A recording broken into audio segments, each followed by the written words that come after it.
형제들이여, 내가 여러분에게 신령한 사람들에게 말하듯 말할 수 없어서 육에 속한 사람들, 곧 그리스도 안에서 어린 아이들에게 말하듯이 말했습니다. 나는 여러분에게 젖으로 먹이고 단단한 음식으로는 먹이지 않았습니다. 여러분이 감당할 수 없었기 때문입니다. 그런데 여러분은 지금도 여전히 감당할 수가 없습니다. 여러분은 여전히 육에 속한 사람들입니다. 여러분 가운데 시기와 다툼이 있으니 여러분이 육에 속한 사람들이 아니며 사람의 악한 본성을 따라 행하는 사람들이 아닙니까?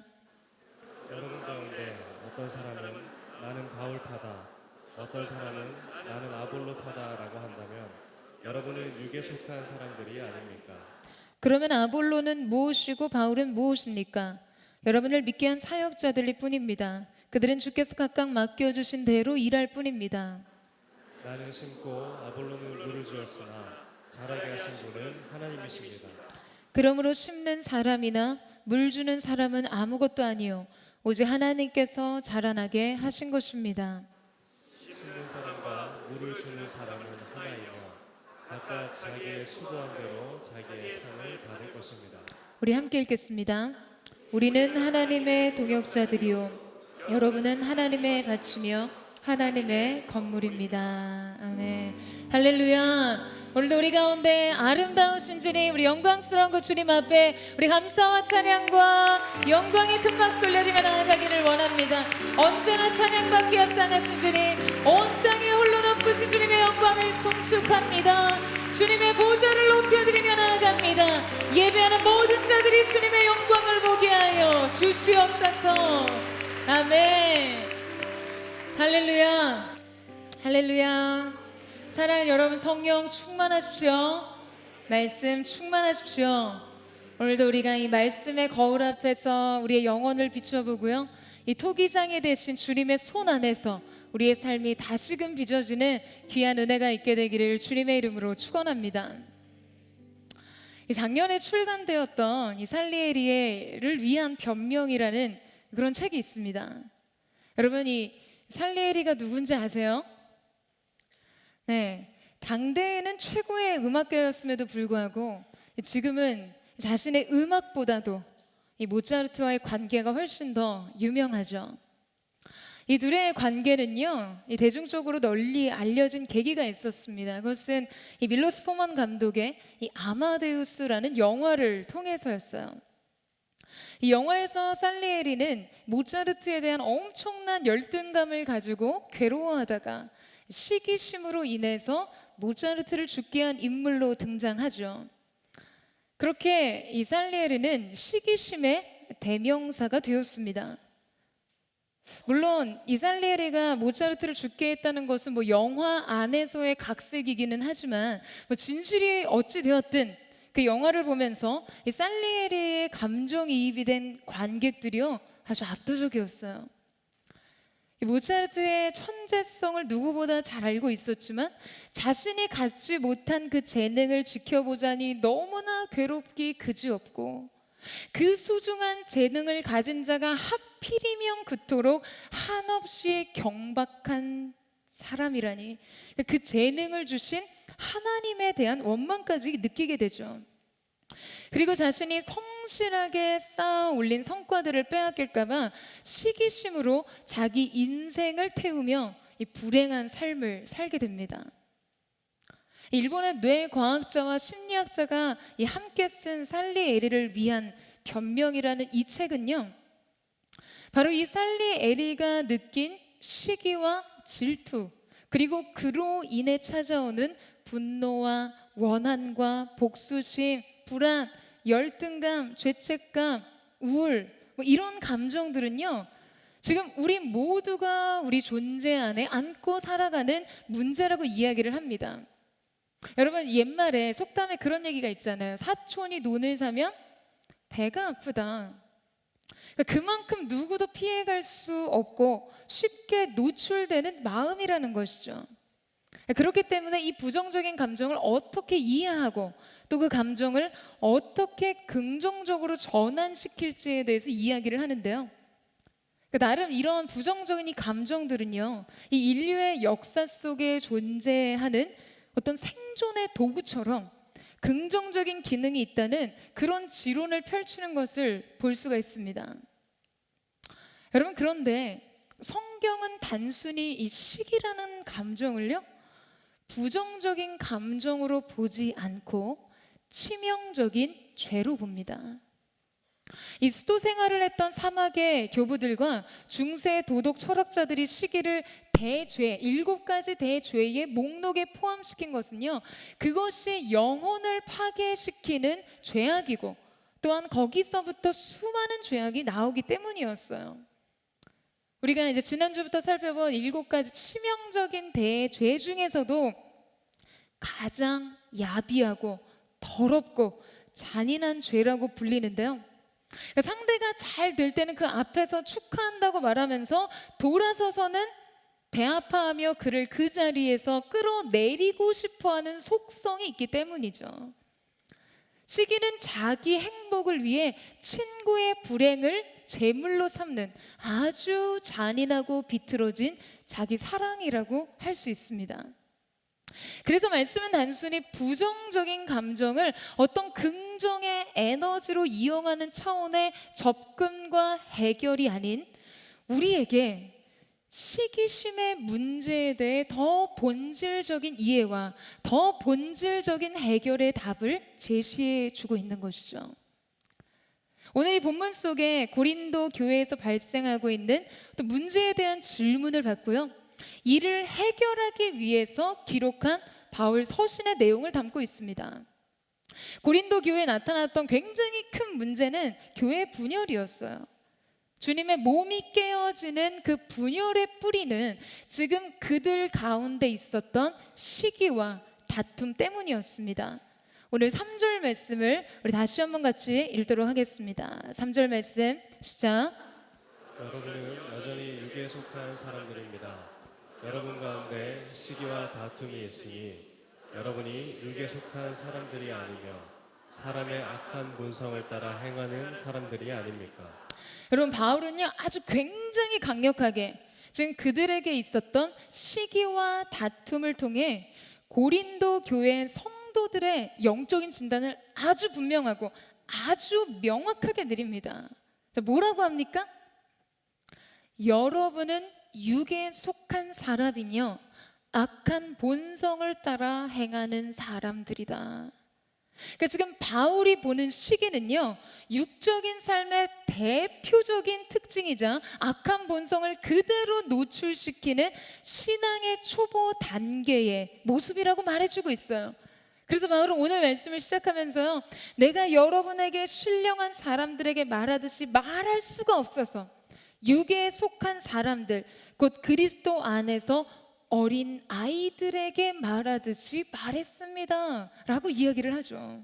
그러니까 한마디로 말해서 여러분, 너희 너무 연령이 낮아서, 영적인 연령의 수준이 낮아서 내가 어린 아이들에게 말하듯이 말할 수밖에 없다고 하는 거예요. 사랑하는 여러분, 왜 시기심은 우리의 모든 믿음의 여정이 남긴 궤적을 헛되이 만들고 신앙의 초보 단계인 이 어린 아이의 수준으로 전락시키고 마는 것일까요?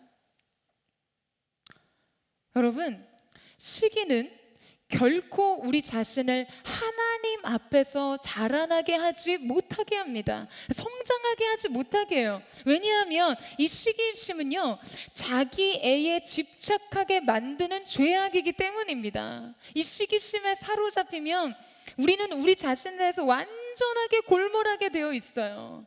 가장 초보 단계에 정박해서 아무것도 하지 못한 채 나의 성장이 아닌 타인의 파괴를 위해 자기의 삶을 헌신하게 되기 때문입니다. 그래서 결국 이 시기는 극단적인 의욕 상실이나 나태, 자기 은사나 재능을 사장시키는 방향을 향해 가게 되어 있어요. 그리고 시기를 받는 사람이나 시기하는 자신을 파괴시킵니다. 오늘 이 시기를 뜻하는 영어 단어 이 envy는요, 자세히 보다 라는 어원을 지닌 이 라틴어 인비디아에서 온 것이에요. 그 시기는 취업이나 승진 소식을 듣고 막 기뻐서 어쩔 줄 모르는 그 입사 동기나 누가 봐도 근사한 배우자를 만나서 결혼하는 친구의 모습, 내지는 자녀가 명문 대학에 입학했다는 소식을 듣고 활짝 웃는 동창의 모습을 보는 것에서 시작합니다. 여러분, 요새 이 소셜 네트워킹 많이 하시잖아요. 그렇게 다른 사람들의 행복과 성공적인 삶을 보는 것으로 시기심이 시작된다는 것이죠. 이 성경도 시기를 이 눈과 관련시키고 있는데요. 예수님은 사람의 마음에서 나오는 악들이 사람을 더럽힌다고 말씀하시면서 그 중에 하나로 이 악한 눈에 대해서 말씀하십니다. 대부분 성경 번역본들은요, 이것을 시기 또는 질투로 번역을 하는데요. 시기란 눈앞의 대상을 악한 눈으로 응시하는 것으로부터 시작된다는 것을 보여주는 것이죠. 그러니까 눈에 보이는 존재 때문에 자기 자신은 형편없어 보이고 자기 자신이 초라하게 느껴지고 비참하게 여겨져서 결국에는 상대를 끌어내리고 파괴하고 싶어하는 마음인 거예요. 여러분, 이 사울이 다윗을 시기하는 장면에서도요, 여인들의 노래, 이 안악들의 노래가 등장해요. 사울이 죽인 자는 천천히요, 다윗은 만만히로다. 이 백성의 환호를 받으면서 입성하는 다윗을 바라보는 사울을 성경은 이렇게 묘사합니다. 그날 후로 사울이 다윗을 주목하였더라. 이 주목에 해당하는 히브리어 아이는요, 이 눈을 의미하는 단어인데요. 그러니까 직역해 보자면 사울은 질시로 가득 찬 눈으로 다윗을 바라보았다라는 의미가 됩니다. 자기보다 더 칭송받고 더 환영받고 더 사랑받는 그 다윗을 보면서 눈이 뒤집힐 정도가 되었다는 거죠. 다윗의 승전 때문에 상대적으로 자신은 초라해 보이고 모욕받았다는 느낌을 받는 사울은 그 일 이후에 다윗을 항상 의식하고 그 시선으로 그를 주목하여 바라보게 됩니다. 그러니까 그의 삶이 완전히 그 시기하는 눈에 사로잡혀서요, 매이고 자유를 잃어버렸어요. 여러분, 그래서 그레고리우스는요, 시기가 상대의 행복에 대한 애통과 상대의 곤경에 대한 환호라는 두 딸을 동시에 낳는다라고 이야기를 했습니다. 오늘 바울의 편지를 받고 있는 고린도 교회 안에서도 이 시기로 인한 다툼과 분열이 있었어요. 여러분, 사실 우리가 사역을 왜 합니까? 여러분, 우리가 우리 자신의 유익을 위해서 사역하진 않잖아요. 우리가 우리 자신을 위해서 섬기진 않잖아요. 아니세요? 우리가 주님을 위해서 하잖아요. 물론 그 사랑과 그 헌신과 그 섬김을 통해서 하나님께서는 우리를 자라나게 하시고 각양 좋은 은사들과 하늘의 축복들로 우리의 인생을 채워주십니다. 그러나 그것은 우리 궁극적인 목적이나 목표는 아니라는 것이죠. 우리는 모두 주님을 위해서 섬기고 주님을 위해서 사역한다라고 말해요. 그런데 여러분, 주님을 위해서 하나님의 영광을 위해 하는 헌신의 현장 속에서 지금 이 시기로 인한 다툼과 분열이 일어났다고 하면 참 너무 아이러니하지 않습니까? 여러분, 그 이유는요, 이 시기의 아주 독특한 특징 때문에 그렇습니다. 우리 4절 말씀을 다시 한번 읽어보도록 하겠습니다. 4절 말씀 시작. 여러분 가운데 어떤 사람은 나는 바울파다, 어떤 사람은 나는 아볼로파다라고 한다면 여러분은 육에 속한 사람들이 아닙니까? 자, 첫 번째로 이 시기의 대표적인 특징은 그 대상이 일반적인 사람들에 대한 것이 아니라 어떤 가까운 지인이나 친구, 형제, 자매 관계에서 일어난다는 점이에요. 그러니까 어떤 불특정 다수에 대해 갖는 그런 마음이 아니라 자신과 관계가 있는 대상에 대한 감정이라는 것이죠. 여러분, 이 자매들이 예쁜 여자 연예인들을 시기하거나 뭐 형제들이 막 손흥민의 축구 실력이나 뭐 그의 잔근육을 시샘하지는 않잖아요. 그러세요? 아니 뭐 체코 아울리치 팀, K-팝 팀이 방탄소년단이나 뭐 블랙핑크요? 뭐 그런 자매들과 경쟁하지는 않잖아요. 시기하지 않아요. 만약 시기한다고 한다면 그냥 그건 자기 자신을 몰라서 그런 거예요. 내 자신을 알라. 여러분, 이 시기라는 감정은요, 여러분과 관계된 가까운 대상 안에서 일어나는 감정입니다. 그러니까 사촌이 논을 사면 배가 아프다는 속담같이 말이에요. 그러니까 누군가가 논을 산다고 해서 배가 그냥 다 아픈 게 아니에요. 배가 아프진 않아요. 이런 속성을 성경에서도 흔하게 찾아볼 수 있는데요. 동생 아벨을 죽인 가인, 요셉을 죽이려고 했던 형들, 모세와 아론에게 반역한 고라 자손들, 다윗을 시기한 사울 왕 이야기가 그렇죠. 여러분, 우리 주변에서도요, 이 직장 동료나 동종업계 전문가들이 막 서로 시기하고 헐뜯고 일명 뒷담화라고 하죠. 뒤에서 막 나쁜 루머나 치명적인 소문을 퍼뜨리는 일들이 여러분 사실 정말 적지 않습니다.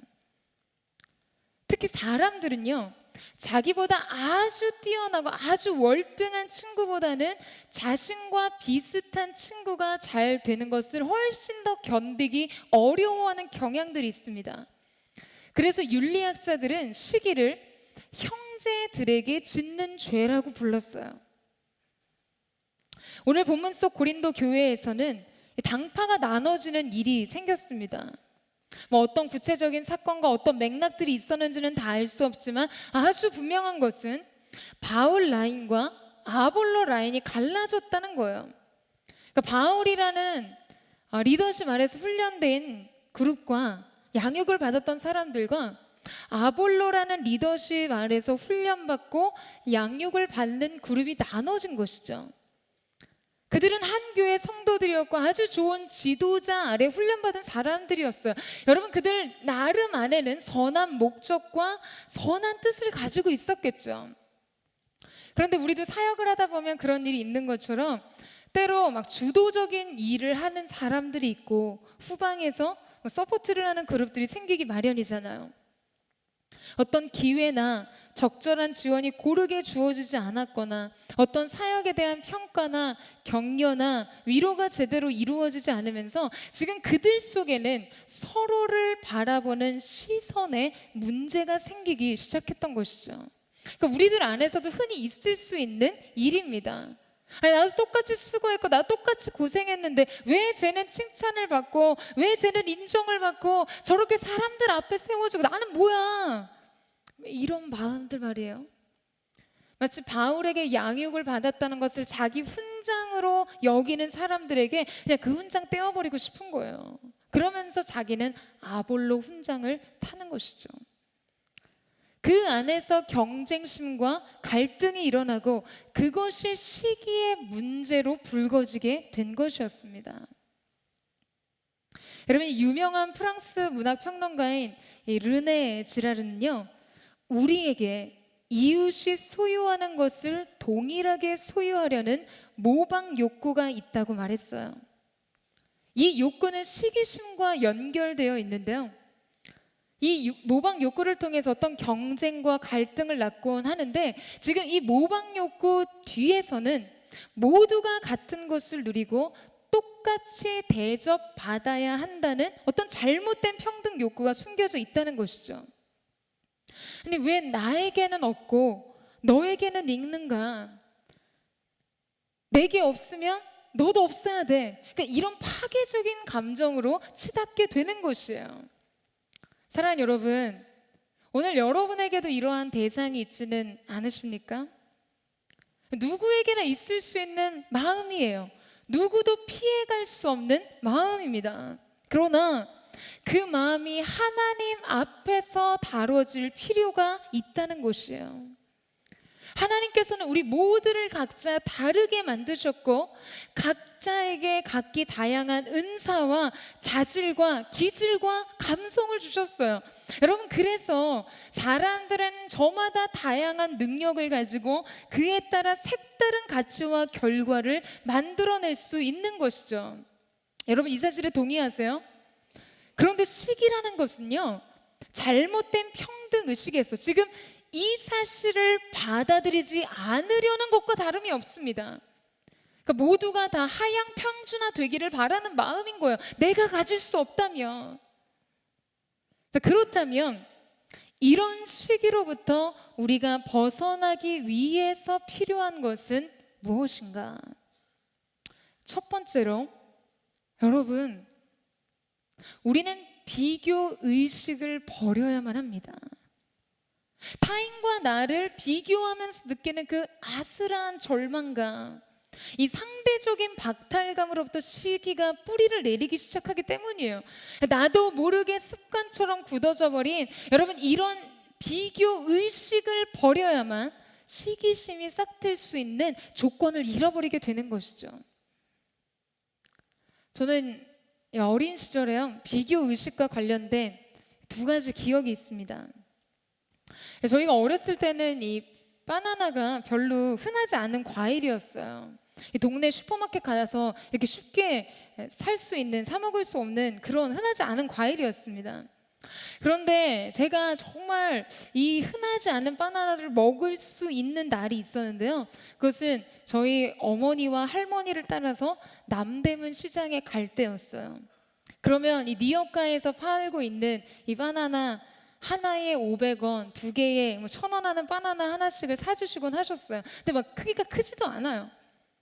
그런데 그 바나나 맛이 얼마나 정말 달고 오묘한지, 얼마나 맛있는지 어린 마음에 이 아까워서 그 바나나를 베어 먹지도 못하고 그걸 빨아 먹었던 기억이 아직도 납니다. 그런데 그런 저와 동생을 이렇게 바라보시면서요, 저희 어머니가 왜? 맛이 없어? 하시면서 그 바나나 절반을 베어 드세요. 그러면 그 어린 가슴에 이 반토막 날린 바나나를 바라보면서 바로 이것이 재난이구나 라는 것을 느꼈던 시간들이 있었습니다. 그래서 제가 어느 날 이 유년부에 가려고 주일 아침에 준비를 하는데요, TV에서 여러분 추억의 영화 고스트바스터를 하고 있었어요. 그런데 그때 갑자기 제 어린 마음에 큰 충격을 남긴 장면이 등장했습니다. 이 철창에 있는 감옥인데 그 안에 이 오랑우탄 같은 어떤 그 고릴라가 갇혀 있었어요. 근데 그 순간 저는 제 눈을 의심했어요. 그 고릴라 손에 엄청나게 크고 굵은 바나나가 들려 있는 거예요. 그리고 그 고릴라가 그 바나나를 우적우적 먹더니 껍질을 휙 하고 던져버리고서는 다시 새로운 바나나를 까먹었습니다. 저는 정말 큰 충격에 빠졌어요. 이럴 수는 없는 건데, 그래서는 안 되는 건데, 저에게 있어서 바나나란 1년에 손에 꼽힐 정도로 남대문 시장에 따라 나가야 먹어볼 수 있는 그 바나나를, 아니 지금 저 철창 속에 갇혀있는 고릴라가 마음껏 먹고 있었던 것이죠. 저는 아직도 그 순간을 기억합니다. 저 고릴라가 나보다 나은 건가? 이런 생각들. 그리고 또 다른 한 장면들이 있었어요. 여러분, 플란다스의 개를 아시죠? 동심이 전혀 없으세요? 파트라슈와 네로의 우정, 그리고 어여쁜 아로아. 이 극 중에 네로는 부모님도 없이 할아버지와 너무 가난하게 살면서 우유 배달로 하루하루를 근근하게 살아가는 아주 불쌍한 어린이였습니다. 그런데 그 가난한 네로의 집이 나오는데요, 어라? 네로에겐 침대가 있었어요. 당시 저희 어린 시절에는 이 어린 시절의 로망은 침대를 갖는 거였어요.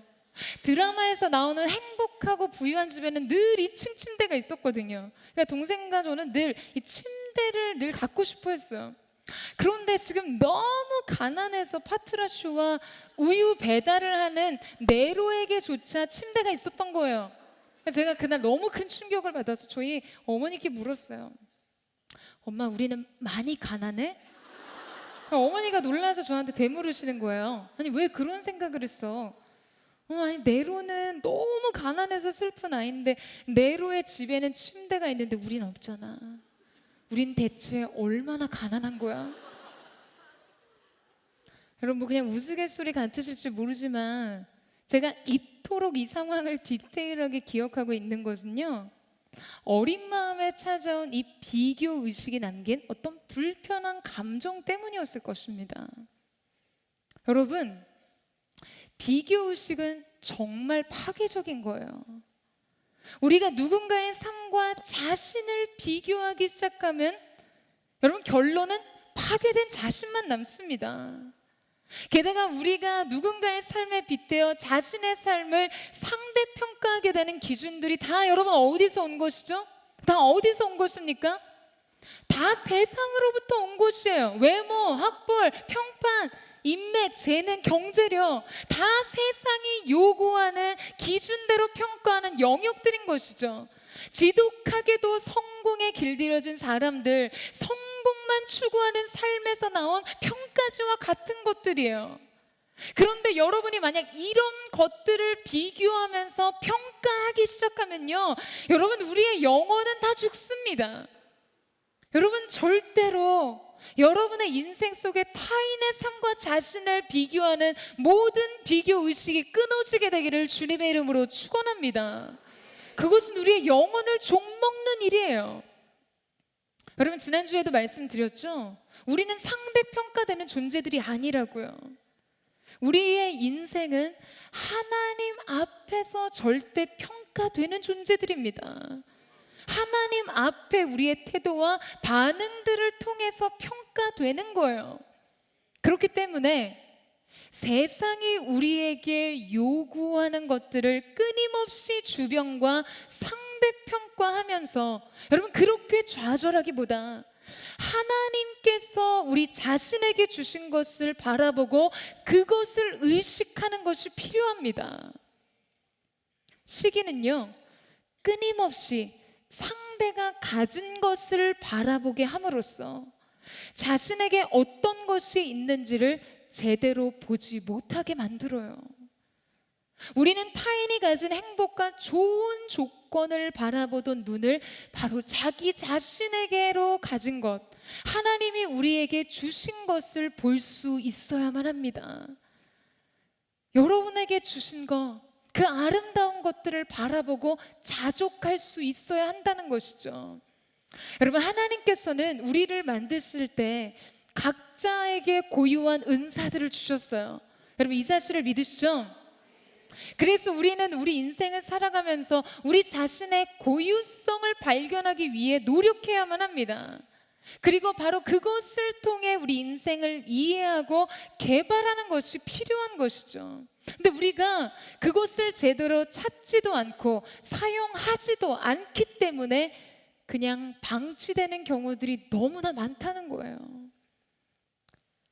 여러분 이렇게 옷을 새로 사게 되면 이 옷 안쪽에 여분의 천조각을 달아놓는 것을 볼 수 있죠. 여러분 거기 왜 천조각을 붙여놨을까요? 대부분의 사람들은요, 이 혹시 옷이 찢어지면 그 조각을 덧대어 사용하라고, 수선에 필요할 때 사용하라고 넣어준 것으로 생각하곤 합니다. 그러나 원래 의도는 달라요. 사실은 이 천조각은요, 세탁을 하기 전에 미리 이 천조각을 돌려보면서 물이 빠지거나 모양이 변하거나 색이 변하거나 다른 문제는 없는지 확인해 보라고 테스트용으로 그것을 만들어 놓은 거죠. 그 단계를 거치고 나면 손상을 막을 수 있으니까요. 운전하시는 분들 자동차 보면 연료 계기판에 화살표가 있어요. 거기 화살표가 왜 있는지 아세요, 여러분? 모르세요? 연료 주입구의 방향을 가리켜주는 사인입니다. 우리가 어린 시절에 썼던 자 있잖아요. 뭐 삼각자, 자. 근데 그 자를 보면 작은 구멍이 뚫려 있어요. 왜 그럴까요? 자와 종이 사이에 공기를 빼줘서요, 종이가 자에 들러붙지 않도록 하기 위해서 그렇게 만들어진 거예요. 여러분, 심지어 우리가 별로 쓸모없다고 생각하는 것들, 시선조차 가지 않고 존재 여부조차 인식이 안 되는 것들에도 다 나름 그것이 존재하는 이유가 있습니다. 그런데 하나님께서 저와 여러분을 만드셨을 때는 어떠셨을까요?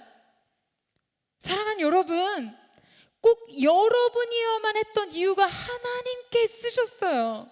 여러분, 이 사실을 믿으세요? 때로 여러분의 어떤 모난 부분, 우리의 상처, 우리의 결핍까지도 모두 이유가 있고 의미가 있는 것이죠. 그런 부분을 통해서 완성된 여러분의 모습은 하나님에게 있어서 아주 고유한 작품과 같은 것입니다. 그 안에 하나님의 원대한 목적과 비전이 품어져 있어요. 우리는 우리 사명 안에서 그것을 발견하고 그것을 완성할 수 있어야만 합니다. 여러분, 상품은 비교하지만 작품은 비록 어린아이가 쓴 그림일기조차도 가치가 있어요. 고유한 가치가 있어요. 여러분 자신을 상품으로 대하고 계세요? 하나님의 작품으로 보고 있습니까? 하나님께서 여러분을 만드실 때 여러분 안에 두신 고유한 하나님의 목적과 이유, 하나님의 뜻, 여러분, 우리는 그것을 찾아야만 합니다. 그것을 알아야 해요. 여러분, 이 사실을 믿으세요? 때로 그것이 굉장히 객관적으로, 설사 타인에게 주어진 어떤 재능, 은사, 능력, 소유, 그런 차이가 있다 할지라도 어그러진 어떤 부분이나 부족한 영역을 통해서도 여러분, 우리의 삶 전체가 선을 이룬다는 것이에요. 그것이 바로 하나님의 합력이고 하나님의 계획인 것입니다. 사랑하는 여러분, 저는 저와 여러분 안에 하나님이 우리를 지으시고 만드신 그 깊은 목적과 이유를 바라보게 하시고, 또한 그것 안에서 감사하며 자족하며 하나님의 완성된 뜻을 이뤄나가는 거룩한 하나님의 사람들 되시기를 주님의 이름으로 축원합니다. 여러분 안에 있는 비교 의식이 떠나가고 그로 인해 사로잡히게 되는 모든 시기심으로부터 자유와 해방이 있게 되기를 주님의 이름으로 축원합니다. 옆에 사람에게 이렇게 한번 인사해 주세요. 당신은 작품입니다. 하나님의 존귀한 작품입니다. 아멘. 아름다운 하나님의 작품으로 자기 인생을 보는 귀한 은혜가 우리 모두에게 있게 되기를 주님의 이름으로 축원합니다. 두 번째 시기의 특징은요, 우리가 흔히 알고 있는 이 질투심과는 구별되는 감정이라는 거예요. 대부분 시기 질투와 시기 나란히 쓰이는 경우가 많죠. 그래서 되게 유사한 뜻으로 사용되곤 합니다. 하지만 성경을 보게 되면 이 질투는 젤로스로, 시기는 푸트노스로 구별되어 사용됩니다. 질투인 이 젤로스는 열심, 열정이라는 뜻으로 쓰이는 반면에 이 시기라는 프로노스는 시기라고만 번역돼요. 고대 그리스 철학자들은 이 둘을 정말 완전히 구별해서 사용을 했어요. 그래서 우리가 잘 아는 아리스토텔레스는요, 질투란 이웃이 지닌 것을 자기가 소유하지 못한 사실에 슬퍼하는 것이고, 시기란 자기가 갖지 못한 것을 이웃이 가진 사실에 슬퍼하는 것이라고 정의했습니다. 자, 여러분 무슨 말인지 아시겠어요? 가가냐 뭐 이런 느낌? 정리해드리면 질투는요, 초점이 자기 자신에게 있다는 거예요. 그러니까 상대의 성공과 행복에 촉발된다는 어떤 이 부정적인 감정이라는 점에서는 뭐 시기와 유사하지만, 질투는 때로 상대의 방처럼 되고 싶은 마음과 의지를 불러일으키고 막 경쟁심을 유발하면서요, 때로는 열심을 내는 동력으로 사용되기도 한다는 거죠. 말하자면 이것은요, 어떤 긍정적인 전환의 에너지로 사용될 수 있다는 것을 의미합니다. 반면에 시기는 초점이 상대에게 있어요. 상대방에게 있습니다. 그래서 친구에게 어떤 좋은 것을 보면 단지 그 사실 때문에 불편해지는 거죠. 단테의 신곡에서 시기의 죄목으로 형벌을 치르는 사람이 이렇게 말해요. 나는 지상에 있을 때 늘 내가 가진 행복을 즐기기보다 다른 사람이 비통해하는 것을 더 즐겼죠. 그러니까 시기는 늘 다른 사람을 의식하면서 그 사람이 잘 되거나 좋은 것을 가지고 있는 상황을요, 불편해하는 마음인 거예요. 예를 들어볼까요? 예를 들면 여러분 친구가 머리를 했는데요, 그 스타일이 굉장히 예뻐요. 그럼 질투는요, 미용실 가서 그 머리랑 똑같이 만들어 달라고 하는 거예요. 예뻐 보였던 그 옷을 똑같이 삽니다. 똑같이 따라요. 그런데 시기는 뭘까요? 마음으로는 친구가 너무 예쁘고 근사해 보이는데 이렇게 말해요. 야, 너 머리 그거 돈 주고 한 거 맞아? 오 마이 갓. 야, 전에 머리가 훨씬 예뻤어. 야, 다시 앞머리 내려. 그게 뭐야? 여러분 소름 끼치죠? 여러분 이런 룰이 있대요. 자매들이, 여자들이 웨딩 드레스 고르러 갈 때 있잖아요. 인생에서 가장 예뻐야 하는 날, 사람들의 그 아름다운 시선을 다 받아야 되는 그날 입을 옷이잖아요. 그런데요, 그걸 고르러 갈 때 절대 친구들이랑 가지 말라고 한대요. 왠지 아세요? 여성들의 마음의 대부분, 여성들만 아니라 형제들도 마찬가지인데 시기심이 있어서요, 가장 예쁜 드레스를 의도적으로 안 골라준다는 거예요. 소름 돋죠? 저 이 얘기 듣는 소름 돋았어요. 그렇게 웃고 계신 여러분 자유하지 않아요. 그러니까 적당한 차선을 찾게 하는 것이죠. 그러니까 여러분 이게 시기심의 본능이라는 거예요. 그러니까 이렇게 해서 친구가 가장 좋은 것을 선택하지 못하게 합니다. 그러니까 시기는 상대의 유익을 구하지 못하고 어떤 해를 가하거나 흠집을 내는 것을 향해 가게 되어 있어요. 그게 시기와 질투의 조금 다른 속성입니다. 그래서 사도 바울은 질투에 대해서는요, 그것이 전체의 선을 이룰 수 있을 때가 있다고 생각했어요. 너무 가슴 아프게 빌립보서 말씀해 보면 이 바울이 옥에 갇힌 것을 질투해서, 너무 좋아해서 복음을 열심히 전한 사람들에 대한 이야기가 나와요. 그러나 그것을 기쁘게 용납합니다. 그래서 그리스도의 영광만 전해질 수 있다면 나는 기쁘다라고 이야기를 해요. 왜냐하면 질투는 그 동기는 바른 것이 아니지만 어떤 상대를 해하거나 공동체를 깨트리는 악을 향해 가지는 않기 때문이죠. 때로 질투는 그로 인해 자신을 발전시키고 어떤 분발하게 하는 의욕을 갖게 하기도 합니다. 하지만 시기에 대해서는 강하게 질타하고 질책하고 경계합니다. 그러니까 여러분 시기는 달라요. 시기는 상대방에게 치명적인 피해를 입히게 합니다. 전체의 선을 방해해요. 공동체를 분열시켜요. 뿐만 아니라 궁극적으로 시기하는 자신도 파괴시키게 되죠. 그러니까 자신까지도 지킬 수 없어요. 시기는 반드시 부메랑이 되어서 영적으로 그 자신을 해하게 되어 있습니다.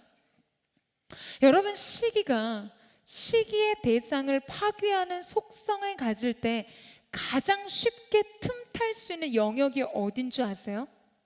바로 수군거림입니다. 그러니까 소문과 평판에 영향을 끼치고 싶어 해요. 필연적으로 자기가 시기하는 대상의 약점을 은근하게 흘리고 그에 대한 나쁜 소문을 들으면 동조하고 뒤에서 수군거립니다. 그 사람에 대한 다른 사람의 판단과 평가에 부정적인 영향을 준다는 것이요. 여러분 이것은 상대방을 무참히 넘어뜨리는 행동입니다. 이것은 단순히 우리 마음에 시기를 품는 것과는 또 다른 의미의 아주 적극적인 죄라는 것이죠. 사랑하는 여러분, 이렇게 틈탈 수 있는 죄를 멀리하는 은혜가 있게 되기를 주님의 이름으로 축원합니다. 여러분 이것을 경계하시고 멀리하실 수 있어야 돼요. 성경은요, 사람의 그 마음에 가득한 것을 그 입으로 고백한다라고 말하죠. 그러니까 사람의 마음에 가득 찬 것이 자연스럽게 입 밖으로 나오기 마련이에요. 그래서 우리가 은혜를 받으면 막 찬양이 흥얼거려지고 기도가 나오고, 네, 힘들고 짜증이 차 있으면 맨날 죽겠다 그러잖아요. 그때 어떻게 하라고요?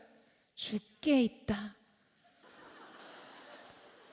여러분, 우리 가득 차 있는 것은 우리 말로 고백하는 사람들이기 때문에 어떤 사람을 의식하고 불편하게 느끼는 마음은요, 어떤 형태로든지 나타나지만 대개 그 첫 단계는 말로 나타납니다. 사람들은요, 시기하는 대상에 대해 이상한 소문이 들리면 겉으로는 되게 염려하는 척하지만 그 소문을 이리저리 옮기면서 수근거리고 쑥덕거리고 그 대상을 폄하하거나 왜곡시켜 버립니다. 이렇게 좋지 않은 평판을 퍼뜨리는 게 시기의 가장 상습적인 행동이에요. 여러분, 중세에 도덕 철학자들이 시기를 가리켜 뭐라고 말했는 줄 아세요? 뒤에서 씹는 것이라고 말했어요. 시기는 필연적으로 비방과 거짓과 모함과 이간질로 이어지게 되어 있다는 것이죠. 그래서 말에서 말로 옮겨지는 이 죄를 경계해야만 합니다. 가려서 말하고 가려서 들어야 하는 것이에요. 여러분, 이렇게 시기를 하거나 시기하는 것뿐만 아니라 이 시기를 받게 되면요, 시기라고 했더니 시리가 반응을 했어요. 깜짝 놀랐어요. 네. 여러분, 이렇게 뭐 시기를 하거나 시기를 받게 되면 자신은 상대방에게 어떤 악을 가한 적이 없는데 단지 상대방의 시기 때문에 함정에 빠지거나 일방적인 험담과 소문, 이 중상과 같은 그냥 어디서 날라오는지도 모르는 화살을 맞고 아주 치명적인 상처를 입을 수 있게 됩니다. 영혼을 완전히 상하게 만들어요. 여러분, 주의하셔야 해요. 동의하십니까? 여러분, 이렇기 때문에 시기를 치명적인 대죄로 보는 것이죠. 사랑하는 여러분, 저는 오늘 이 시간에 이 시기의 영을 대적합니다. 수군대는 영, 왜곡하고 거짓말하는 영, 나사렛 예수 그리스도의 이름으로 명하노니 묶임을 받고 떠나갈지어다. 부흥을 저해하고 하나님의 영광을 시기하는 영, 이 시간 나사렛 예수 그리스도의 이름으로 명하노니 묶임을 받고 떠나갈지어다. 사랑하는 여러분, 주의하세요. 경계하세요. 여러분의 마음과 생각을 지키십시오. 우리 인생이 이 시기의 죄를 통해 우리 자신과 다른 사람과 공동체를 손상시키고 파괴하지 않게 되기를 주님의 이름으로 축원합니다. 관계 안에 있는 모든 거짓과 왜곡과 잘못된 구부러진 말들이 떠나가는 은혜가 있게 되기를 주님의 이름으로 축원합니다. 세 번째 시기의 특징은요, 자신의 삶에 대한 나태, 의욕 상실로 향하게 합니다. 여러분, 앞에서 시기는 결국 어떤 극단적인 의욕 상실이나 나태, 자기 은사나 재능을 사장시키는 방향으로 가게 되어 있다라고 이야기를 했죠. 바울은 오늘 2절 말씀에서 이렇게 이야기하고 있습니다. 나는 여러분에게 저주로 먹이고 단단한 음식으로는 먹이지 않았습니다. 여러분이 감당할 수 없었기 때문입니다. 그런데 여러분은 지금도 여전히 감당할 수가 없습니다. 지금도 여전히. 이전에 젖으로 먹이고 단단한 음식으로 먹일 수 없었던 어린아이 같았는데 여러분 뭐라고 해요? 지금도 여전히요. 지금도 여전히 그렇다고 말하죠. 여러분, 그들은 성장하지 않았어요. 단단한 음식을 먹을 수 있는 믿음의 장성한 분량까지 자라나지 못했다라고 이야기합니다. 왜 그럴까요? 그들이 가졌던 시기심이 그들을 묶어두었기 때문이에요. 시기가 나는 극단적인 모습은요, 의욕상실, 냉소, 나태예요. 자신이 상대방이 가진 것을 가질 수 없거나 아니면 없애버릴 수 없는 경우 아예 그것을 가진 것을, 그것을 지닌 그 가치를 평가절하하거나 그것을 가지려는 시도조차 하지 않는 상태에 이르게 된다는 것이죠. 이렇듯 별거 아니야, 별거 아니야 라는 식의 태도를 일컬어서요, 심포도 심리라고 이야기를 합니다. 여러분 어린 시절에 이 이솝우화를 많이 보셨죠? 이 이솝우화에 보면요, 여우는 먹고 싶은 포도가 너무 높이 달려 있어서 그것을 딸 수 없다는 판단이 들자 이렇게 이야기합니다. 그 포도는 신포도야. 어차피 쉬어서 맛이 없어. 라고 말하면서 자기 포기를 합리화시켜요. 자기 욕구와 현실 간의 괴리를 메우기 위해서 자기 자신에게 가장 유리한 자기 정당화를 세우게 되는 것이죠.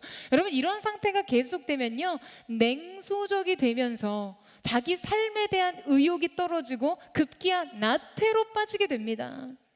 그러니까 낙심한 나머지, 뭔가 상대적인 박탈감을 느낀 나머지 어떤 상황을 개선하고자 하는 그런 의욕이 없어지고 그냥 무기력해져서 아무것도 하고 싶어지지 않는 상태에 이르게 된다는 것이죠. 나는 안 돼. 뭐 어차피 해봤자 좋은 결과 나오지도 않고 누가 알아주지도 않잖아. 해봐야 뭐해? 쓸데없는 일이지. 이런 냉소적인 생각으로 변하게 되는 것이에요. 여러분 그래서 결국 하나님께서 그 사람에게 주시는 고유한 은사와 재능과 가치를 사장시키게 되는 것입니다. 너무 안타까운 일이에요. 엄청난 자기 손실에 빠지게 되는 것이죠. 여러분 이런 고린도 성도들을 향해 바울이 뭐라고 이야기합니까? 우리 오늘 본문 5절에서 6절 말씀을 같이 한번 읽겠습니다. 시작. 그러면 아볼로는 무엇이고 바울은 무엇입니까? 여러분을 믿게 한 사역자들일 뿐입니다. 그들은 주께서 각각 맡겨주신 대로 일할 뿐입니다.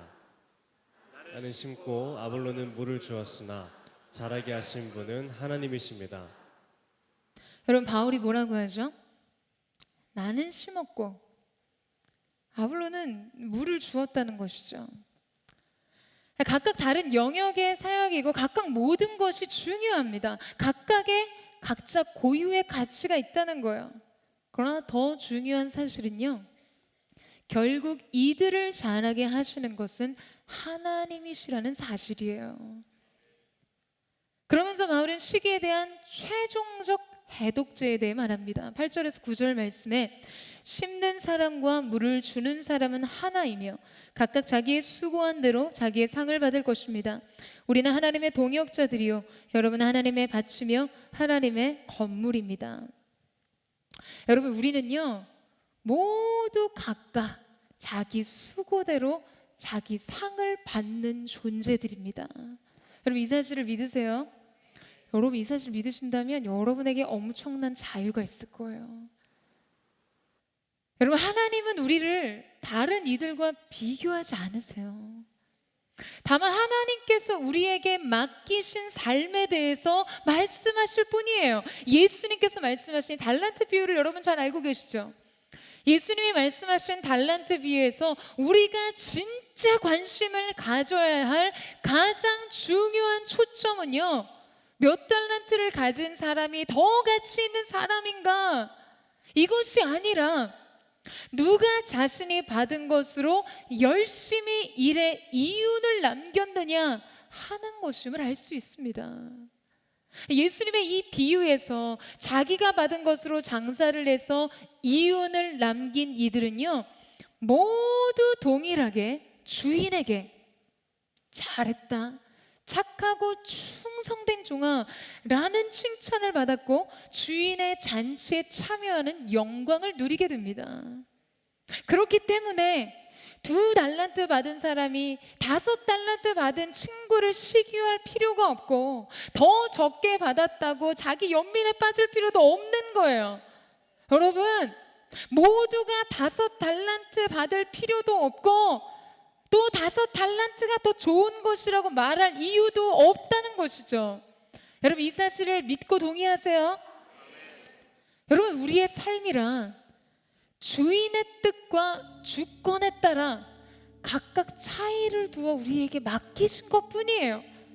그렇기 때문에 우리는 하나님께서 우리의 삶에 맡기신 것 안에서 최선을 다해 주인의 칭찬을 받으면 되는 것입니다.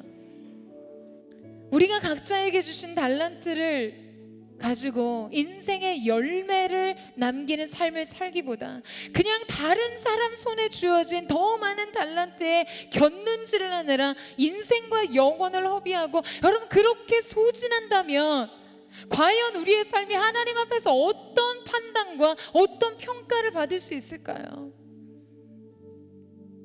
사랑하는 여러분, 우리는 하나님께서 우리 삶을 보시는 그 시선 앞에 서야 합니다. 여러분, 주변 의식하지 마세요. 여러분 인생에서 곁눈질하지 마세요. 여러분의 삶을 저울질하지 마세요. 나도 그 사람도 하나님이 맡기신 인생의 고유한 사명을 감당하고 있을 뿐인 것입니다. 바울은 우리에게 우리는 하나님의 동역자요, 하나님의 밭이며 하나님의 건물이라고 말해주고 있어요. 하나님의 완성된 뜻을 위해서는 여러분 필연적으로 우리 모두 서로가 필요하다라는 이야기입니다. 우리는 서로에게 기대어 살게 되어 있어요. 시기심을 통해 자신을 파괴해서도, 내 주변의 형제 자매를 파괴해서도 안 되는 것이죠. 여러분, 이것은 그냥 부정적인 어떤 감정, 자연스러운 감정이라고 생각하지 않게 되기를 주님의 이름으로 축원합니다. 그것은 경계하고 대적할 치명적인 죄예요. 아름다운 인생을 위해 이 사람이 반드시 필요하다는 사실을 인정하고 받아들여야 합니다. 1000피스, 500피스 퍼즐에서 아무것도 없어 보이는, 아무 그림도 없어 보이는, 설명도 안 되고 해석도 안 되는 것 같은 그 한 조각을 가지고 하나님, 내 인생이 다른 화려해 보이는 타인의 삶에 비해서 이 한 조각이 대체 무슨 의미입니까? 라고 말하고 싶은 분 계실지 모르겠어요. 그러나 여러분, 하나님의 가장 아름다운 완성된 그림을 위해서는 반드시 그 한 조각이 필요합니다. 그것이 나든 그것이 타인이든 하나님의 완전하신 그림에 우리는 서로가 서로에게 필요한 존재라는 사실이죠. 그래서 우리는 오늘 저와 여러분 가운데 하나님의 하나님 되심과 하나님의 주권을 인정함으로 하나님께서 우리의 인생에 주신 고유한 가치를 인정하고 하나님께서 그 사람에게 주신 고유한 가치를 또한 존중함으로 이 마음으로부터 주어지는 자유와 기쁨, 깊은 만족과 은혜와 환희가 넘치는 귀한 은혜가 저와 여러분 가운데 있게 되기를 주님의 이름으로 축원합니다. 오늘 모든 시기심으로부터 자유가 있고 하나님께서 여러분의 인생 가운데 여시는 새로운 항해, 아름다운 뜻을 향해 달려가는 귀한 은혜가 있게 되기를 주님의 이름으로 축원합니다. 이제 우리 함께 찬양하며 하나님 앞에 나아갔으면 좋겠습니다. 사랑하는 주님, 이 시간 우리가 우리의 마음을 주께 드리며 나아가기를 원합니다. 우리가 우리의 믿음의 눈을 들어 주님을 바라보며 우리의 마음이 주님의 성전으로 정결한 마음, 하나님 모든 시기와 다툼과 분열과 이간과 분쟁을 그치고 하나님의 영광을 담는 거룩한 영혼의 그릇 되게 하여 주옵소서. 오늘 우리의 마음을 주께 고백하며 함께 찬양하며 주님 앞으로 나아가겠습니다. 나의 마음 받으소서. 오셔서 주님의 처소 삼으소서.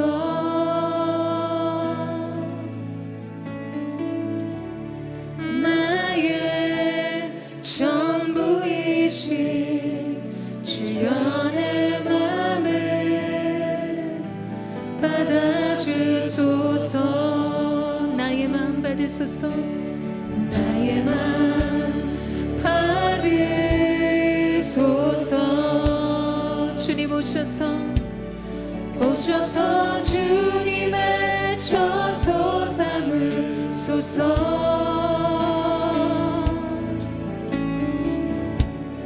나의 전부이신 주여 내 맘을 받아주소서.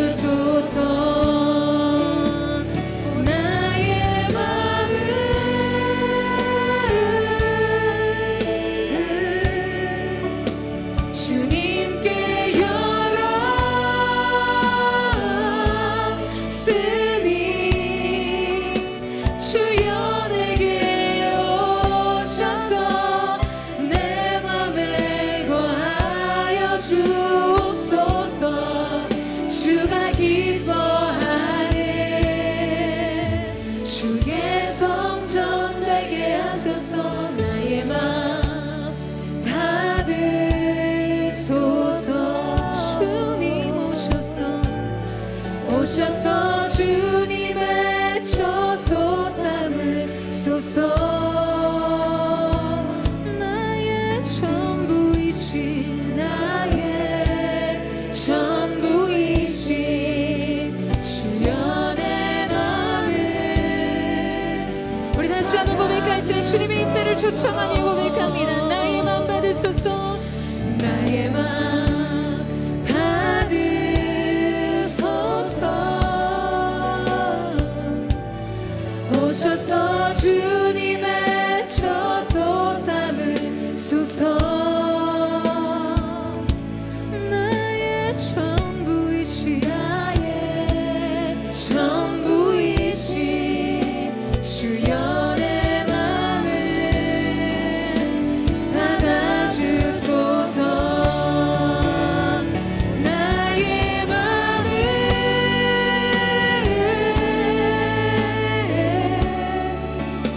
주님께 열었으니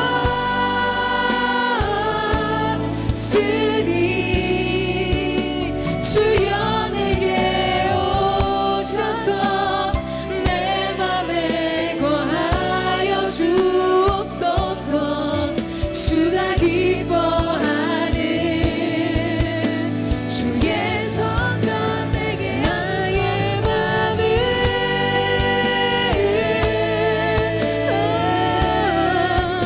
주님께 열었으니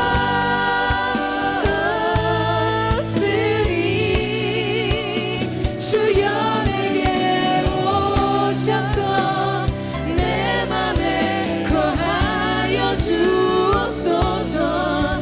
주가 기뻐하니 전심으로 고백하며 나아갑니다. 나의 맘을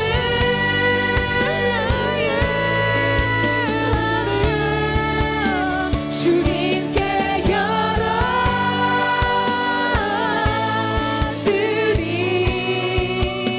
주여 내게 오셔서 내 맘에 거하여 주옵소서. 주가 기뻐하니 주의 성전 되게 하소서.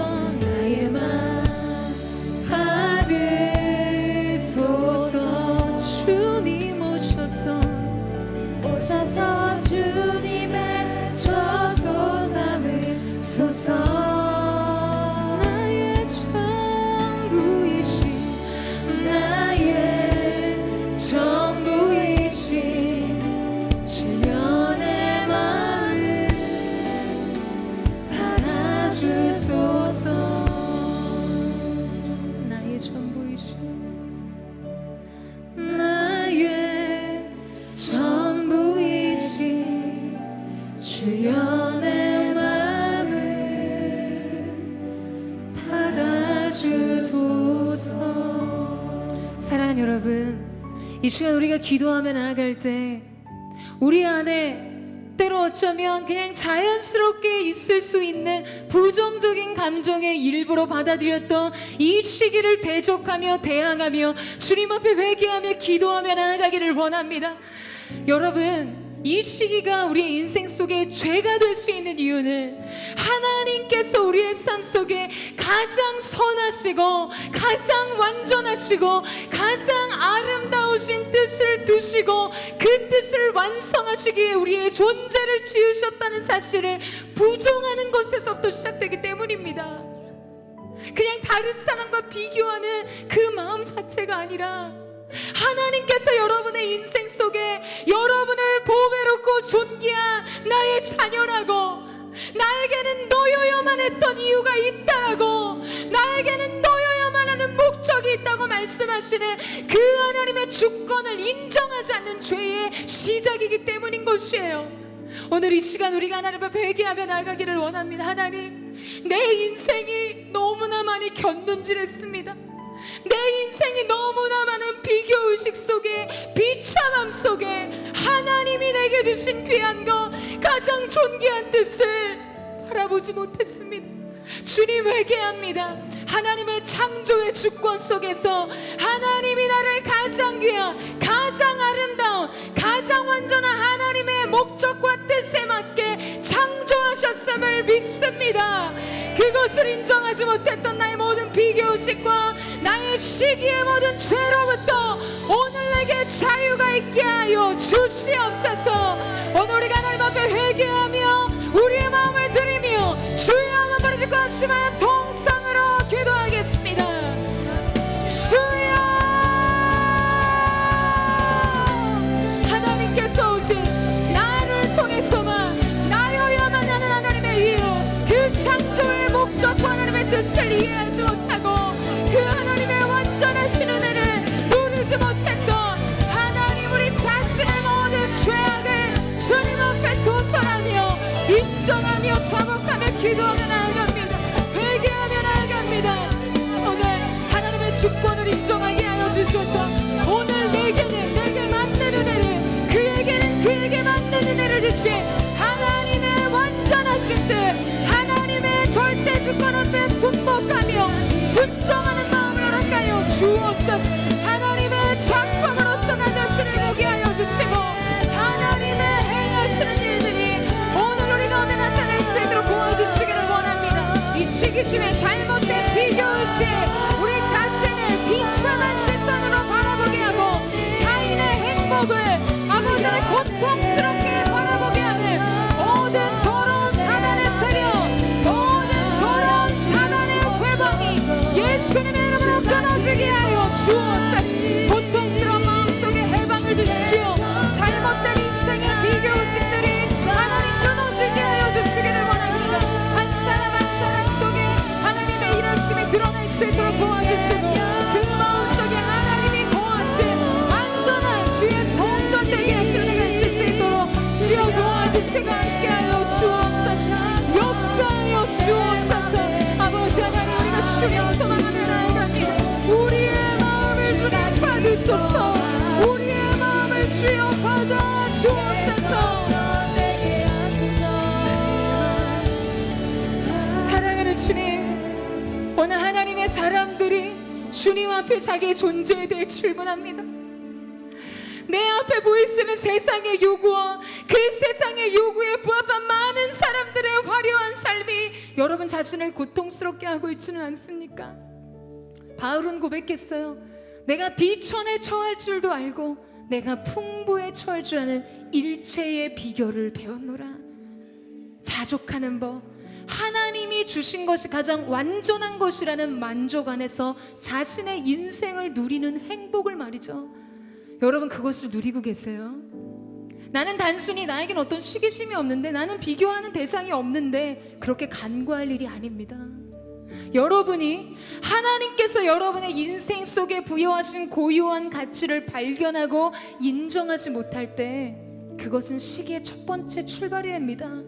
내지는 시기가 나는 궁극적인 결과, 나태와 의욕상실과 하나님께서 여러분의 인생 속에 주신 그 아름다운 달란트를 땅에 묻는 일이 된다는 거예요. 비교하며 내가 가진 것은 너무나 적기 때문에 어차피 이것으로 열매를 맺을 수 없게 땅에 묻어버린 한 달란트를 가진 종을 향해 주인이 하신 이야기는요, 악한 종이라고 말씀하세요. 이 악하고 게으른 종아, 너는 어두운 데 나가 슬피 이를 갈리며 울미라.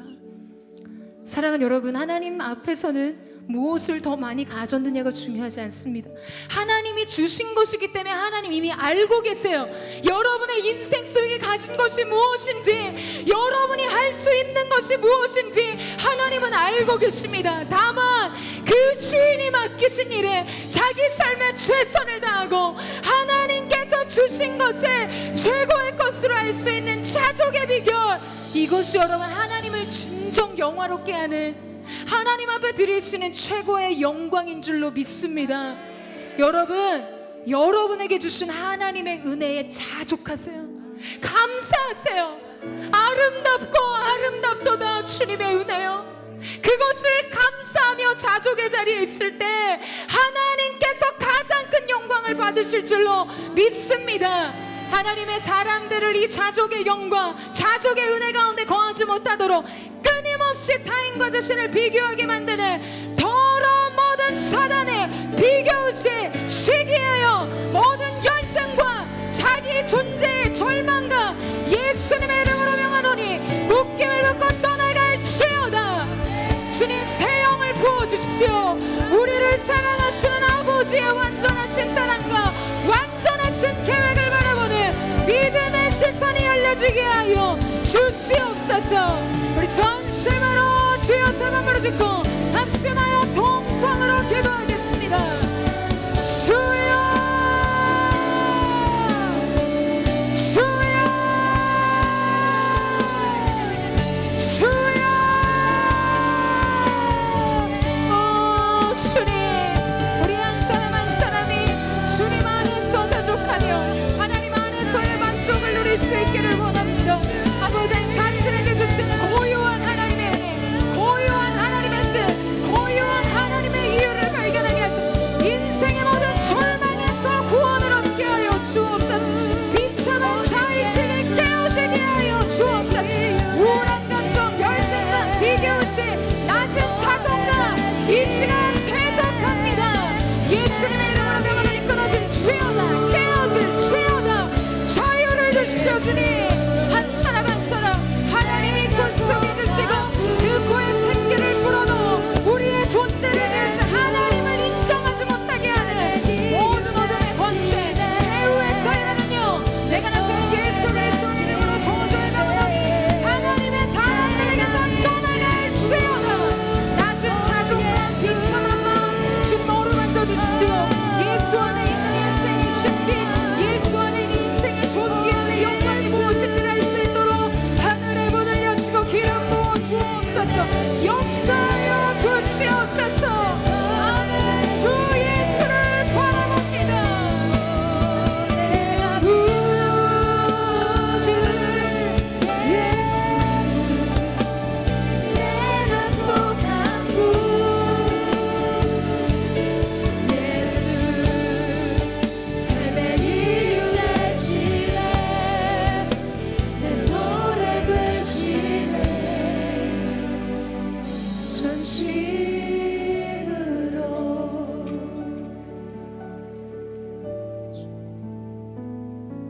내 모습 이대로 사랑하시네 연약한 그대로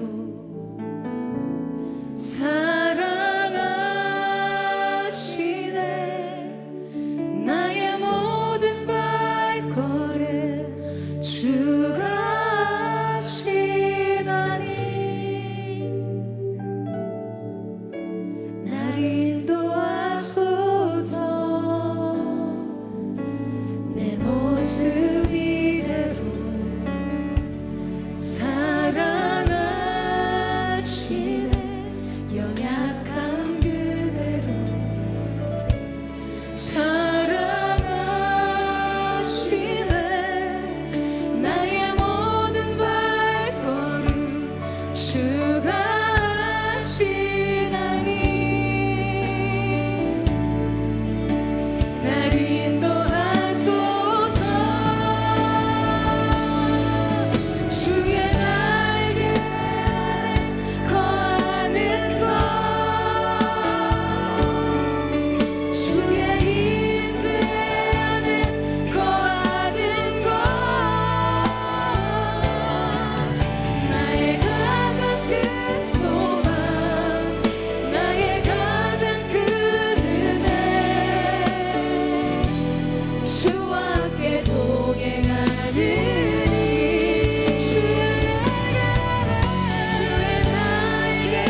마지막으로 기도할 때 여러분 다 같이 그 자리에 일어나시겠어요? 여러분 이 사실을 받아들이세요. 하나님께서는 우리 있는 모습 그대로 우리를 사랑하십니다. 우리에 있는 연약함 그대로 우리를 품으시는 분이신 줄로 믿습니다. 이 사실을 믿으세요? 이미 여러분은 너무나 하나님 앞에서 완전한 존재예요. 여러분 이 사실을 믿으십니까? 믿을 수 없다면 이 시간 대적하며 나아갑니다.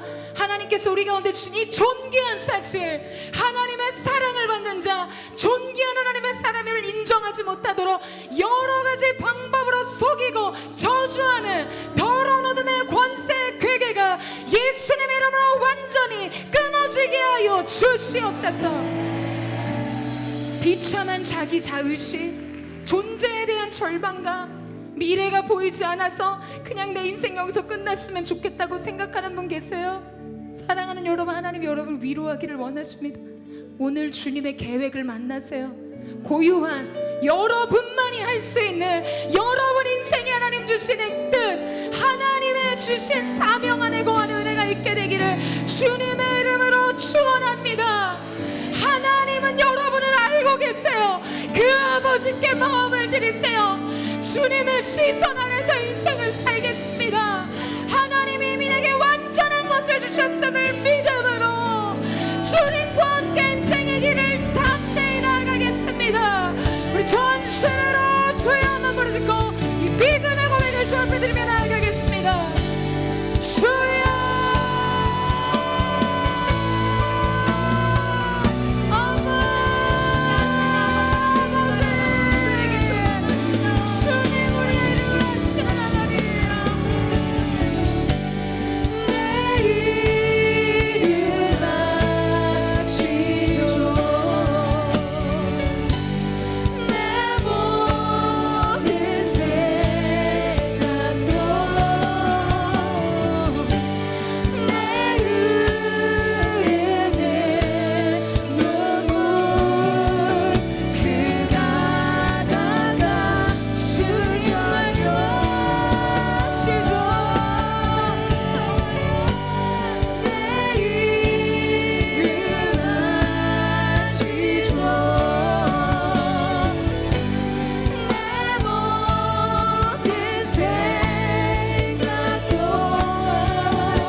사랑하는 여러분, 바로 이 부름 안에 우리 인생의 답이 있습니다. 여러분, 하나님을 아빠 하나님, 아바 아버지로 부를 수 있는 존재가 저와 여러분이라고요.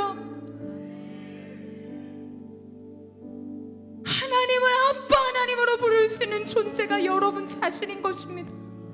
이 사실을 깊이 있게 받아들이세요.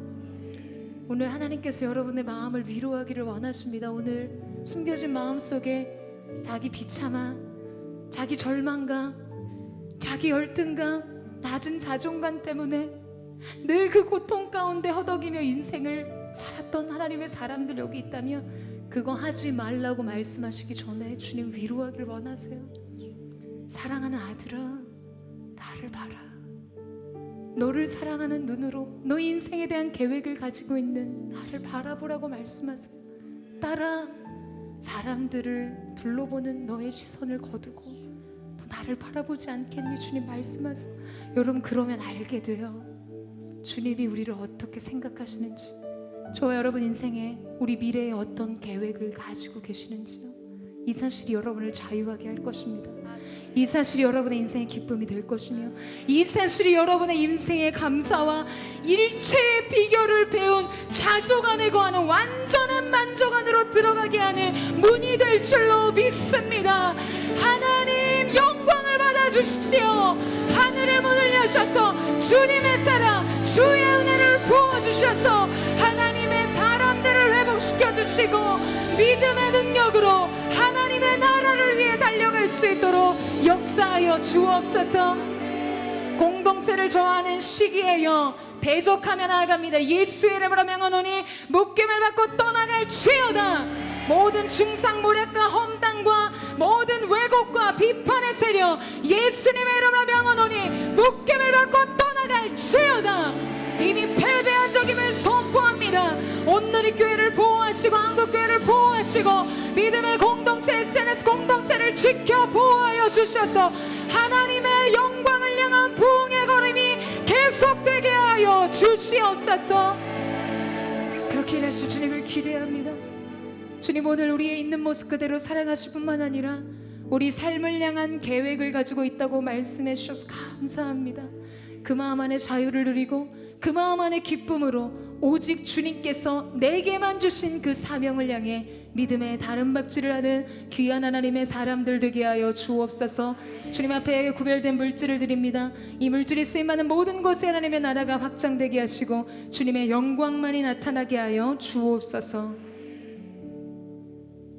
이제는 우리 구주 예수 그리스도의 은혜와 우리 하나님 아버지의 무한 극진하신 사랑하심과 성령의 감화 감동 교통케 하시는 역사가 오늘 비틀어진 자기 사랑 시기심으로부터 벗어나 하나님의 완전한 계획과 완전한 뜻을 바라보며 제2의 인생을 다시 시작하고자 주님 믿음의 눈으로 바라보는 사랑하는 SNS 공동체 청년들, 이들의 심령과 가정과 손의 수고 위에, 이들의 미래 위에, 오늘도 열방에서 복음을 전하시는 선교사님 사역 위에 이제부터 영원토록 함께 하시기를 간절히 축원하옵나이다. 아멘. 우리 함께 하신 하나님 앞에 감사와 찬양과 영광의 박수 올려드리겠습니다.